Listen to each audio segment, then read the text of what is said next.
Good morning, my brothers and sisters. Welcome to episode number 50 in the book of Deuteronomy. So we're going to ask today, how long can you hang on a tree? Specifically, how long can you hang on the cross?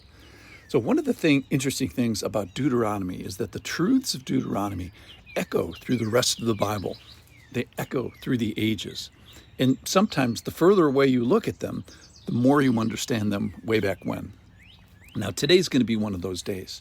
So we're going to look at the urgency of a couple of guys, Joseph of Arimathea and Nicodemus, and even the scribes and the Pharisees, who at the cross of Jesus, with the coming of sundown, quickly got him tended to after he died. We're going to join the story in the New Testament. We're going to start it in John chapter 19, and this is at the moment of Jesus' death. This is from John 19, verse 30. When Jesus had received the sour wine, he says, "It is finished." He bowed his head and he gave up his spirit. So Jesus dies at this moment. And then verse 31, since it was the day of preparation, that is the preparation for the Sabbath. The Sabbath is Saturday, so this is Friday afternoon, almost Friday evening.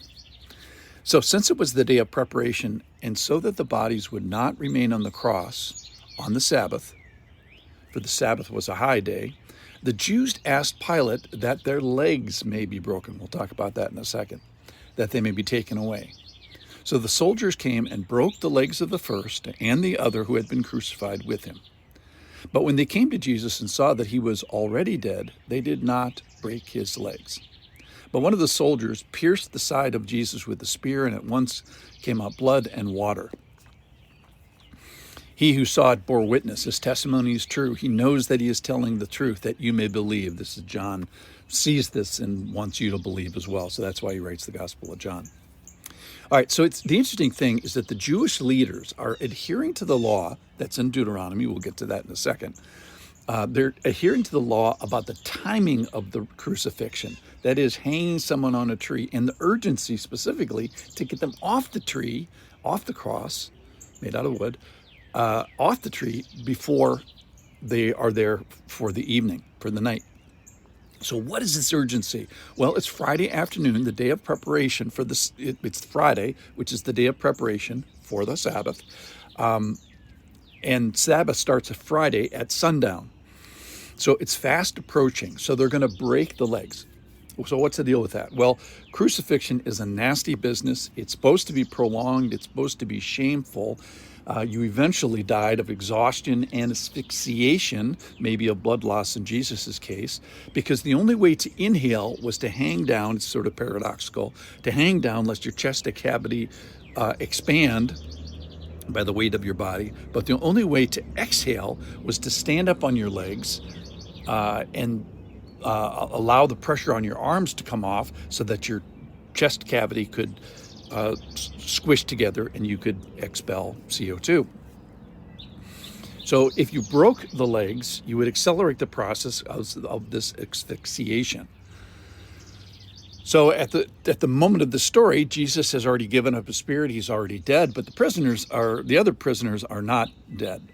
Now, the urgency is they don't want his body being hanging on the cross, on the tree overnight, because tomorrow is the Sabbath and because of what it says in Deuteronomy. So can they be on the cross for a second day? Not if they're dead overnight. Specifically, they can't be on the cross overnight. Why? Well, that comes to our official passage in Deuteronomy chapter 21 and verse 22. If a man has committed a crime punishable by death, and he is put to death, and you hang him on a tree, his body shall not remain all night on the tree, but you shall bury him the same day. Bury him the same day. For a hanged man is cursed by God. You shall not defile your land. So if you leave him there, you're going to defile your land that the Lord your God is giving you for inheritance. So they didn't take Jesus off the cross for his benefit or his dignity. They took him off the cross because Deuteronomy warns about defiling your own land, Israel, by keeping the condemned on the cross overnight. So because of this great spiritual urgency, a burial is arranged. So watch how the events of the New Testament, specifically at the dear cross, the tree, are influenced by the truths of Deuteronomy. Let me just continue in John 19. After these things, Joseph of Arimathea, who was a disciple of Jesus, but secretly for fear of the Jews, asked Pilate that he might take away the body of Jesus. Pilate gave him permission. And of interest, in the Gospel of Mark here, it says that Pilate was surprised to hear that he should have already died. And summoning the centurion, he asked whether he was already dead. When he learned from the centurion that he was dead, he granted the corpse to Joseph. All right, let me go back to John. This is now about Joseph of Arimathea. So he came and took his body away. Nicodemus also, who earlier had come to Jesus by night, came bringing a mixture of myrrh and aloes, about 70 pounds in weight. So they took the body of Jesus, bound it in linen cloths with spices, as is the burial custom. Now in the place where he was crucified there was a garden, and in the garden a new tomb in which no one had yet been laid.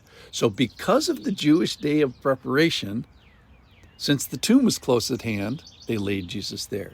So they used a tomb close at hand because of the timing of sunset was close at hand. All right, let's talk about the cross. It's the greatest accomplishment in world history. It's at the cross that the passion of Christ, where he demonstrates his passion for you. And all roads of Christianity lead through the suffering and the death and the crucifixion and the resurrection of Jesus. So we're not supposed to let the cross go unnoticed. And in today's case, don't let this detail go unnoticed.